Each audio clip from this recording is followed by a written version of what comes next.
Yo, welcome back to The Wong Mindset. So today I'm going to be taking a look at living together on 87K US a year in Toronto. So this is from CNBC Make It. I'll leave a link to this one in the description. So I want to see, this brings back memories for me.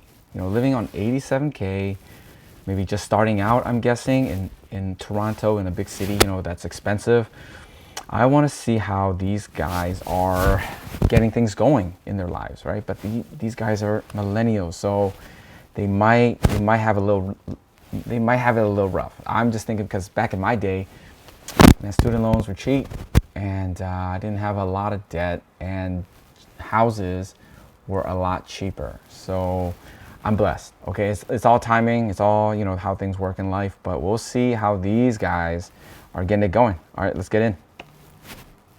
I think that being financially compatible doesn't even necessarily mean that you have the same financial goals or background, but it just means that you have the same comfortability with being open and actually talking about it and future goals. Hey, financial compatibility, that's a thing. That's totally a thing. If you guys are not on the same page financially, that's no good. You might have to reconsider that one. So I think given the companies that we work for, and given that we, work for companies that are external facing and rely on a lot of clients in order to make money, things got kind of uneasy as soon as COVID hit because, usually during these times, a lot of companies are trying to hoard cash and they're not really trying to spend money on consultants, right?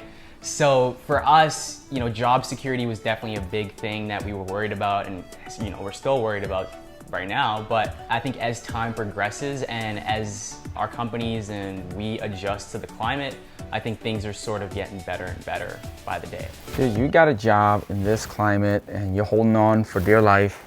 I mean, you're blessed.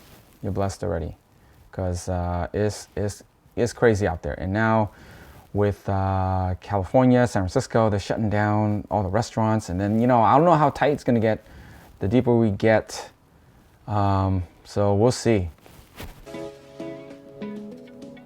There we go, expenses. I didn't really have an emergency fund or an emergency fund that had really anticipated a climate like this. When you're young, you don't think about that, but it's pushing important. Towards my student loans, I've sort of been able to dial that back and actually put that into savings just in case anything happens. All right, let's take a quick look. So rent, $1,300, that's good. That's really good. Savings, well, I don't know, is that combined? I guess we're doing combined expenses and income and everything, right? So $1,300 rent, that's good. Savings, okay, saving some money. Debt repayment, food is a little, it happens. Food is a little high, but transportation, why you need transportation, dude? You're not going anywhere, you're home. Utilities, Wi-Fi, phone, health, subscriptions. Oh, you could cut down some subscriptions. $60 is a good amount. I don't know. What does that include? Spotify, Netflix, Adobe. Oh, if it's Adobe doing work or stuff with it. Renters insurance. Okay. I mean, they're doing good. I think they're doing okay. So when it comes to budgeting, every month we look at our transactions and we see where we were spending in each category.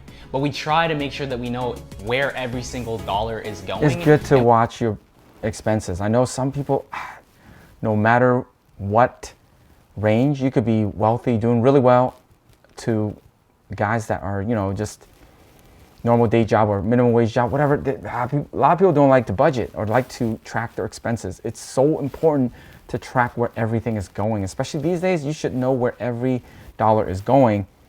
And then the idea is you realize that, hey, I'm wasting a bunch of money off top. You could just get rid of. You should get rid of, to tighten it up, get the cash flow going. You'll get better cash flow and then save more money, and then so you can invest it and make more money. So I don't know why a lot of guys don't do that. Usually use the Mint app. Got their own one bedroom? Oh, they split it, okay. 13 each, 26, that's normal. I think they could do it, but it's probably good to start thinking about planning on buying something, investing in something, maybe house hack to actually make the money. Maybe they'll live for free if they house hack. It's time to look into that. because of the pandemic, we're actually going to one of the more expensive grocery stores near us. Definitely something that we're choosing to do. It's not a necessity, but it's cleaner. There's more measures in place. We know that the hours are a little bit better. It's easier for us to go there right now. So our budget's gone up by maybe $50 to $75 a month for each of us. We cook together, we eat together, but when it comes to paying, what you can do here is you can actually ask the cashier to split it right down the middle, and we'll do it right at the store. It's just easier for us. When you get the I know it's easier, and maybe I'm just the way it worked out for me, and maybe I'm old-fashioned. But I mean, it depends how far along they are in their relationship. If they're like pretty far along, they're gonna be together. They see each other they see themselves together for a long time. At some point, I don't know, man. Maybe that's just a new generation thing. Hey, split the money, split it down the middle, forever. I don't know. For me, actually, it was a lot easier once we started combining. And I'm really good with my finances. And then we just started saving, cutting down expenses, and investing like gangbusters. My dad's always been an accountant for as long as I've been alive. So obviously he understands a lot about money. He was our financial guru in our household. He took care of everything. And he was really, really savings focused. And that's the main thing that I knew growing up, is that you save half of your money, you save more than you spend, you live within your means, you pay off any debt you have right away. My parents were debt-free. Where's the investment side? Okay. You should, not everybody knows this stuff, but it's important to cut down expenses, track it, and then save it, and then invest it. Because you're just losing money just leaving it in the bank. So I think the first time that we talked about money was actually before we started dating. We had a lot of similar coworkers at work that we talked to about, and we actually talked about— these days, I think that's good. You talk about money, make sure you have the right, the same values, the same perspective on money before getting serious. I guess that's a good thing.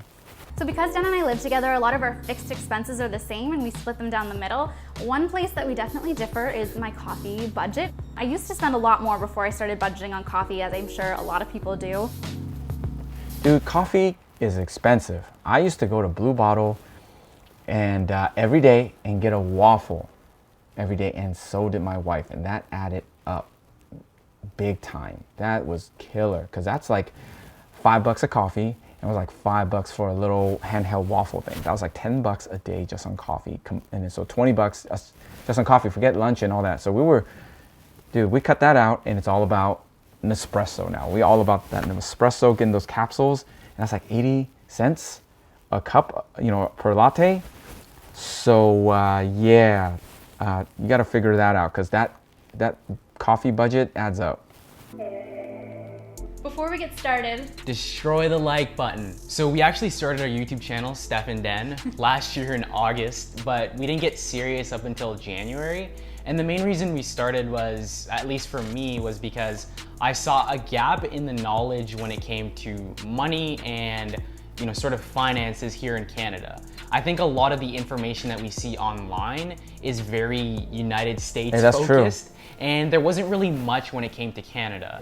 And when it comes to a lot of the stuff that we talk about, careers as well, there's not a lot of people who look like me, who are black, that work for a Big Four firm, that are showcasing the life and how to get in and how to sort of navigate this whole corporate space as a black person.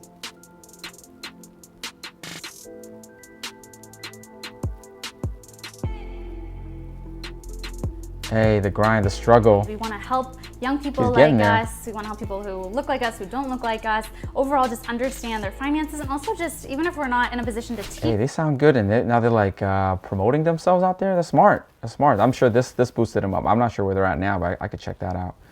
But this is a good move for them, and then they could talk it up. I'm sure they're going to do well.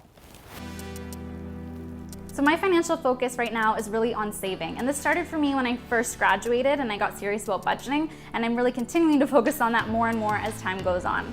Each month I'm saving, my goal is 50% of my income. So basically I get paid bi-weekly. I'm trying to save one full payment each month, and I'm putting it right now into a savings account, but I'm planning on switching into a high interest savings account too, to really capitalize and hopefully grow that savings as well. That ain't growing nothing.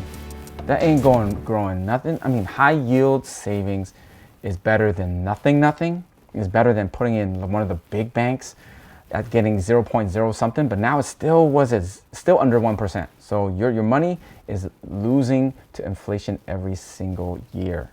just by leaving it in a high yield savings. So that's the problem right now with the interest rates so low. They're forcing people to kind of find other ways, find other places to put their money. But definitely, I mean, keeping it in a high yield savings for now is good. And then as you get to a point, you start learning, get more comfortable, you gotta put it somewhere else. It has to be better than 0.022% a year.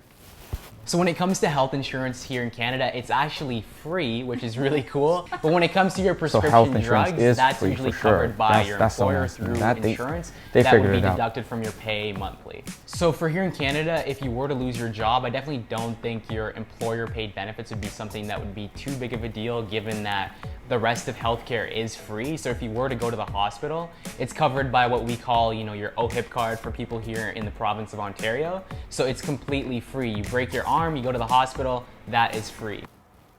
That's nice. I messed up my arm. At least 2,000 to 3,000. Thank you, 3,000 please. And that's after insurance. We're getting killed out here. Okay, as some new grads coming out, first job, I think this is nice, and they got two incomes. I think the idea to live in Toronto, now they got two incomes, they can swing it. But on one income, that would be real tight, right? They wouldn't, I don't even know if they wouldn't get their own place like that. So this is nice seeing young guys that are savvy. They're doing a lot of different things. They're doing it right, saving money, cutting down expenses. They got to make more money though. They got to make a lot more money. And that money that they save better go to investments, stocks, real estate, anything else that gets them better than 0.002% from a high yield savings. Something better than that. It's got to be something better. So that'll give them a chance to actually grow their money to the point where they can even think about financial freedom, right? Where their investments will pay them more than enough to live off of indefinitely too. I don't care about the stuff that's short term or that pays you now. Maybe a business, something is nice to have a business, but it has to turn into something that's long term, like dividends too, and rental income, stuff like that. I think is so important if you want to really, really be comfortable when you get a little older. You're not worried about job security, anything like that. So this was interesting. I thought this was really, they're doing it right. I like that. So thanks for watching, and I'll catch you in the next one.